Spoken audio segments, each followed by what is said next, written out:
ಓಂ ಹ್ರೀಂ ಭೈರವಿ ಕ್ಲಾಂ ಹ್ರೀಂ ಸ್ವಾಹ. ನಮಸ್ಕಾರ. ಯೂಶುವಲ್ ಆಗಿ ನಾನೊಂದು ಇಂಟ್ರಡಕ್ಷನ್ ಹೇಳ್ತೀನಿ. ಏನಂತಂದ್ರೆ, ನಿಜವಾದ ಜ್ಯೋತಿಷ್ಯರು ಯಾರು? ಈಗ ನೋಡಿ, ಶನಿ ಗ್ರಹದ ಬಗ್ಗೆ, ಗುರು ಗ್ರಹದ ಬಗ್ಗೆ, ಗ್ರಹಣಗಳ ಬಗ್ಗೆ ಗಂಟೆಗಟ್ಟಲೆ ಮಾತಾಡುವಂತ ಜ್ಯೋತಿಷ್ಯರನ್ನ ನೀವು ನೋಡ್ತಾ ಇರ್ತೀರ. ಇವರು ಯಾವುದೇ ಒಂದು ಪದ್ಧತಿನ ಅನುಸರಿಸ್ಲಿ, ಅವ್ರು ಜಮೀನಿನೋ ನಾಡಿನೋ ಇನ್ನೊಂದೋ, ಬಟ್ ಏನ್ ಮಾಡ್ಬೇಕಂದ್ರೆ, ನಿಮ್ಮ ಒಂದು ಡೇಟ್ ಆಫ್ ಬರ್ತ್ ಟೈಮ್ ಅನ್ನು ಅವರಿಗೆ ಕೊಟ್ಟಾಗ ನಿಮ್ಮ ಲೈಫ್ ಅಲ್ಲಿ ಹಿಂದೆ ನಡೆದಿರೋ ಘಟನೆಗಳನ್ನ ಅವರು ಕೆಲವಾದ್ರೂ ಹೇಳ್ಬೇಕಾಗತ್ತೆ. ಘಟನೆಗಳಂದ್ರೆ ಎಕ್ಸಾಕ್ಟ್ ಘಟನೆ ಅನ್ನೋದಕ್ಕಿಂತ ನೋಡಿ, ಒಂದು ದಶಾ ಪೀರಿಯಡ್ ನಡೆಯುವಾಗ ಒಂದು ಟೆಂಡೆನ್ಸಿ ಅಂದ್ರೆ ಅದೊಂದು ಓವರ್ ಆಲ್ ಟ್ರೆಂಡ್ ನ ತೋರಿಸುತ್ತೆ.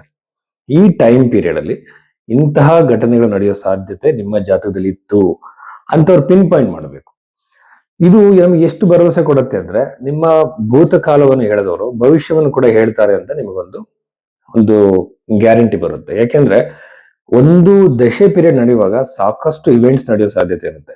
ಆ ಟ್ರೆಂಡ್ ನ ಕಂಡುಹಿಡಿಬೇಕು. ದಶೆ, ಅಂತರ್ದಶೆ, ಪ್ರತ್ಯಂತರ್ದಶೆ, ಪ್ರಾಣ ದಶೆಯನ್ನ ಅವರು ಕರೆಕ್ಟ್ ಆಗಿ ಸಿಂಥಸೈಸ್ ಮಾಡ್ಬೇಕಾಗತ್ತೆ.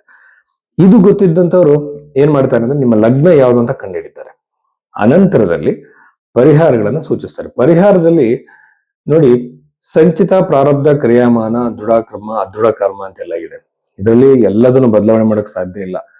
ಕೆಲವು ನಮ್ಮ ಕಂಟ್ರೋಲ್ ಇರುವಂತದ್ದು, ಮಾಡಿಫಿಕೇಶನ್ಗೆ ಸಾಧ್ಯತೆ ಇರುವಂತಹ ಕರ್ಮದಲ್ಲಿ ಬದಲಾವಣೆಗೆ ರೆಮಿಡೀಸ್ ನ ಸೂಚಿಸುವಾಗ ಬೃಹತ್ ಪರಾಶರ ಹೋರಾಶಾಸ್ತ್ರದಲ್ಲಿ ಋಷಿಗಳಿರುವಂತಹ ಮಂತ್ರ ಜಪಗಳು, ದಾನಗಳು, ಇಂಥದನ್ನ ಮಾತ್ರ ಸಿಂಪಲ್ ರೆಮಿಡೀಸ್ ನ ಸಜೆಸ್ಟ್ ಮಾಡಬೇಕಾಗುತ್ತೆ. ಅನವಶ್ಯಕವಾಗಿ ಕಾಸ್ಟ್ಲಿ ಪೂಜೆಗಳು ಮಾಡಿದ ತಕ್ಷಣ ಸಮಸ್ಯೆ ಬಗೆಹರಿಲ್ಲ. ಜಮ್ ಸ್ಟೋನ್ಸ್, ನ್ಯೂಮರಾಲಜಿ, ಟ್ಯಾರೋಟ್ ಕಾರ್ಡು, ಹೀಗೆ ಹಲವಾರು ತರದಿದೆ. ಈಗ ನೋಡಿ, ಜ್ಯೋತಿಷ್ಯ ತುಂಬಾ ಡಿಫಿಕಲ್ಟ್ ಆಗಿರೋದ್ರಿಂದನೇ ಬಹಳ ಜನ ಈ ನ್ಯೂಮರಾಲಜಿನ ಹೇಳಕ್ ಸ್ಟಾರ್ಟ್ ಮಾಡಿದ್ದಾರೆ. ನ್ಯೂಮರಾಲಜಿಗೂ ಜ್ಯೋತಿಷಕ್ಕೆ ಸಂಬಂಧ ಇಲ್ಲ. ನ್ಯೂಮರಾಲಜಿಗೂ ಟ್ಯಾರೆಟ್ ಕಾರ್ಡಿಗೂ ಎಲ್ಲ ವಿಚಾರಗಳು ಕೂಡ ಭಾರತೀಯ ವೇದಿಕ್ ಅಸ್ಟ್ರಾಲಜಿ ಅಂತ ನಾವೇನ್ ಕರಿತೀವಿ ಸಂಬಂಧ ಇಲ್ಲ. ಸೊ ಇದನ್ನ ಜನಗಳು ಫಸ್ಟ್ ಅರ್ಥ ಮಾಡ್ಕೋಬೇಕಾಗುತ್ತೆ. ಸೊ ಹೀಗೆ ನಾವು ನಿಜವಾದ ಜ್ಯೋತಿಷ್ಯನ ಕಂಡುಹಿಡಿಬಹುದು. ಅನಂತರದಲ್ಲಿ ನನ್ನ ಬಹಳಷ್ಟು ಜನ ಕೇಳ್ತಾರೆ, ಹಾಗೆ ನೀವು ಹೇಗೆ ಹೇಳ್ತೀರಾ ಸರ್ ಅಂದ್ರೆ, ನನಗೆ ಪಾಸ್ಟ್ ಇವೆಂಟ್ಸ್ ನ ಹೇಳಕ್ ಸಾಧ್ಯ ಆಗಿಲ್ಲ ಅಂದಾಗ ಯೂಶುವಲ್ ಆಗಿ ನನ್ನ ಕನ್ಸಲ್ಟೇಷನ್ ಕೊಡೋಕ್ ಹೋಗೋದಿಲ್ಲ.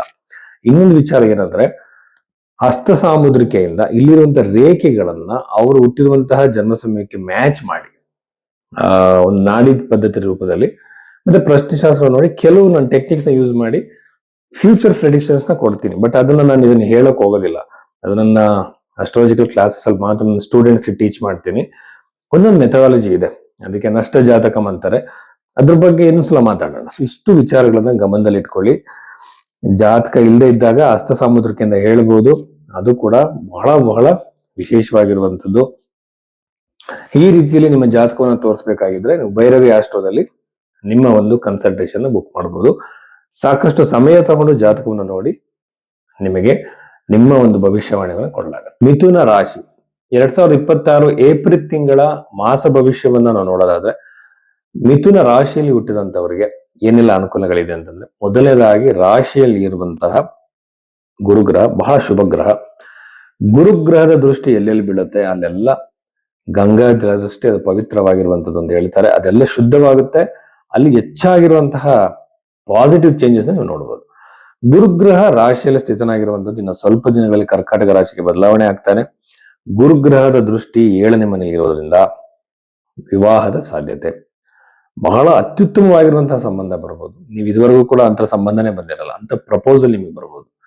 ವಿವಾಹದ ಸಾಧ್ಯತೆ, ಗಂಡ ಹೆಂಡತಿ ದೂರವಾಗಿರ್ತಾರೆ ಸಣ್ಣ ಸಣ್ಣ ವಿಚಾರಗಳಿಗೆ, ಅವ್ರು ಮತ್ತೆ ಪುನಃ ಒಂದಾಗ್ಬೋದು. ಕೋರ್ಟ್ ಮೆಟ್ಟಿಲೇರಿದ್ರು ಅಲ್ಲಿ ಕಾಂಪ್ರಮೈಸ್ ಆಗಿ ವಾಪಸ್ ಬರಬಹುದು.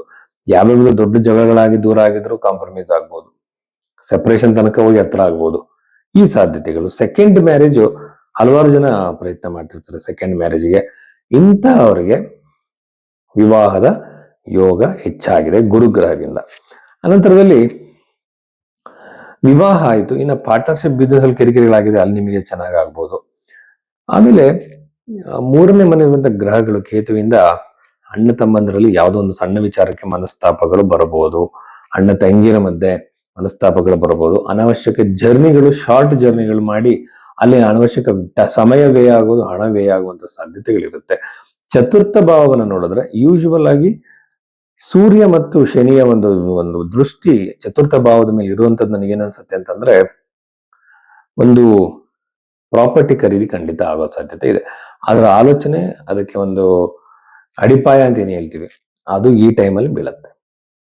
ಸೊ ಪ್ರಾಪರ್ಟಿ ಖರೀದಿಲಿ ಎಸ್ಪೆಷಲಿ ವ್ಯವಸಾಯಕ್ಕಾಗಿಯೋ ಅಥವಾ ಒಂದು ಬಿಸ್ನೆಸ್ ಪರ್ಪಸ್ಗಾಗಿಯೋ ಅಥವಾ ರಿಯಲ್ ಎಸ್ಟೇಟ್ ಪರ್ಪಸ್ಗಾಗಿಯೋ ಅಥವಾ ನೀವೇನಾದ್ರೂ ಪ್ರಾಪರ್ಟಿ ಖರೀದಿ ಮಾಡ್ತಿದ್ರೆ, ಎಸ್ಟೇಟ್ಗಳನ್ನ ಖರೀದಿ ಮಾಡ್ತಿದ್ರೆ ಅತಿ ಹೆಚ್ಚು ಅನುಕೂಲ ಆಗುತ್ತೆ.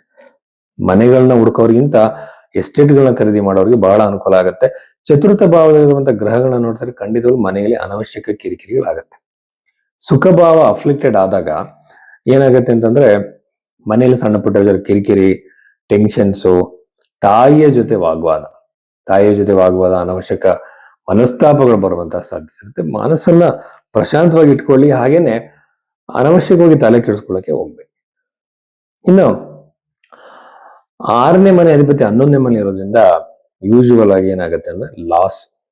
ಹೊಸ ಬಿಸ್ನೆಸ್ಗಳಲ್ಲಿ ಫೈನಾನ್ಷಿಯಲ್ ಆಗಿ ಲಾಭ ಬರದೇ ಇರ್ಬೋದು, ನಷ್ಟ ಆಗ್ಬೋದು. ಧೃತಿಗೆಡಬೇಡಿ, ವೇಟ್ ಮಾಡಿ. ಇದು ಸ್ವಲ್ಪ ದಿನಗಳ ಮಾತ್ರ. ಈ ತಿಂಗಳಲ್ಲಿ ಇಷ್ಟೆಲ್ಲ ಒಂದು ಫೈನಾನ್ಷಿಯಲ್ ಆಗಿ ಲಾಸ್ ಆಗುವಂತಹ ಸಾಧ್ಯತೆಗಳು ಇರುತ್ತೆ. ಇನ್ನು ಮಧ್ಯದಲ್ಲೂ ಕೂಡ ದಶೆ ಅಂತರ್ದಶೆಯಲ್ಲಿ ಬದಲಾವಣೆಗಳಾಗುತ್ತೆ, ಗ್ರಹಗಳ ಬದಲಾವಣೆ ಆಗುತ್ತೆ, ಮತ್ತು ಬೇರೆ ಬೇರೆ ಘಟನೆಗಳ ನಡೀಬಹುದು. ಬಟ್ ಓವರ್ ಆಲ್ ಆಗಿ ಒಂದು ಧ್ವನಿಯನ್ನ ನೋಡಿದಾಗ ಲಾಸ್ ಆಗುವಂತಹ ಸಾಧ್ಯತೆ ಬಹಳ ಹೆಚ್ಚಾಗಿರುತ್ತೆ. ಆಮೇಲೆ ಕೇರ್ಫುಲ್ ಆಗಿ ಇನ್ನು ಕರಿಯರ್, ಜಾಬ್ ರಿಲೇಟೆಡ್ ವಿಚಾರಗಳನ್ನ ನೋಡೋದಾದ್ರೆ ಮಿಥುನ ರಾಶಿಯಲ್ಲಿ ಹುಟ್ಟಿದಂಥವ್ರಿಗೆ ಕರಿಯರ್ ಅಲ್ಲಿ ಅತಿ ಹೆಚ್ಚಿನ ಚೇಂಜಸ್ ಇರುತ್ತೆ. ಅಂದ್ರೆ ನಿಮಗೆ ಅನ್ಕೊಂಡಂತಹ ಒಂದು ಪೊಸಿಷನ್ ಸಿಗದೆ ಇರಬಹುದು, ಇನ್ಕ್ರಿಮೆಂಟ್ ಸಿಗದೆ ಇರಬಹುದು, ಪ್ರಮೋಷನ್ ಸಿಗದೆ ಇರಬಹುದು, ವರ್ಕಿಂಗ್ ಎನ್ವಿರಾನ್ಮೆಂಟ್ ಅಲ್ಲಿ ನೋವಾಗಬಹುದು, ಅಪವಾದಗಳು ಬರಬಹುದು, ನೆಮ್ಮದಿ ಹಾಳಾಗಬಹುದು. ಇವೆಲ್ಲ ಸಾಧ್ಯತೆಗಳು. ನಿಮ್ಮ ಕೆಲಸದಲ್ಲಿ ನೀವು ಅತಿ ಹೆಚ್ಚು ಓಡಾಡಬೇಕಾಗಿರುವಂತಹ ಒಂದು ಅನಿವಾರ್ಯತೆ ಉಟ್ಕೊಳ್ಬಹುದು. ಈ ಸಾಧ್ಯತೆಗಳೆಲ್ಲ ಮಿಥುನ ರಾಶಿಯಲ್ಲಿ ಹುಟ್ಟಿದಂಥವ್ರಿಗೆ ಇದೆ.